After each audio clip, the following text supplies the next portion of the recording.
Sekretaris Jenderal PDIP Hasto Kristianto mengaku sudah mulai mempelajari hak dan kewajibannya selaku tersangka di KPK. Langkah ini dilakukan Hasto sebagai persiapan untuk menghadapi proses hukum yang akan dijalaninya terkait dugaan suap proses pergantian antar waktu atau PAW anggota DPR dan perintangan penyidikan kasus Harun Masiku. Pernyataan ini disampaikan Hasto di Kompleks Gelora Bung Karno, Jakarta pada Minggu 12 Januari 2025. Saya punya kewajiban, bahkan saya juga sudah membaca hak-hak saya dalam status sebagai tersangka.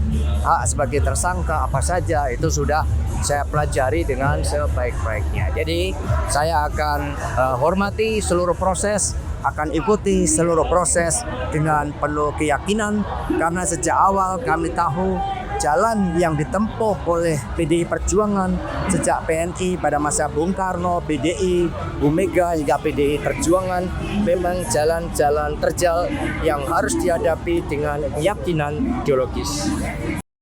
Hasto juga menegaskan bahwa dirinya menghormati proses hukum yang berjalan dan akan kooperatif dengan KPK. Ia memastikan bakal memenuhi panggilan pemeriksaan di gedung KPK pada Senin 13 Januari 2025.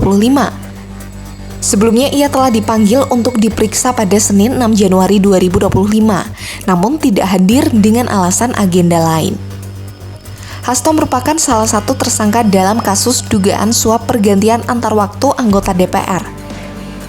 Ia diduga bersama-sama memberi suap ke Wahyu Setiawan yang pada tahun 2020 menjabat komisioner KPU RI agar mengupayakan caleg PDIP Harun Masiku menjadi anggota DPR lewat PAW. Selain Hasto, KPK menetapkan Wahyu, orang kepercayaan Wahyu yakni Agustiani Tio Fridelina, ex-caleg PDIP Harun Masiku, dan seorang swasta bernama Saiful sebagai tersangka. Wahyu, Agustiani, dan Saiful telah divonis bersalah dan menjalani hukuman penjara. Ketiganya juga sudah bebas. Sementara itu Harun Masiku belum ditangkap.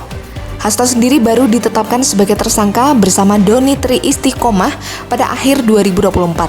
Sekjen PDIP ini juga menjadi tersangka kasus perintangan penyidikan.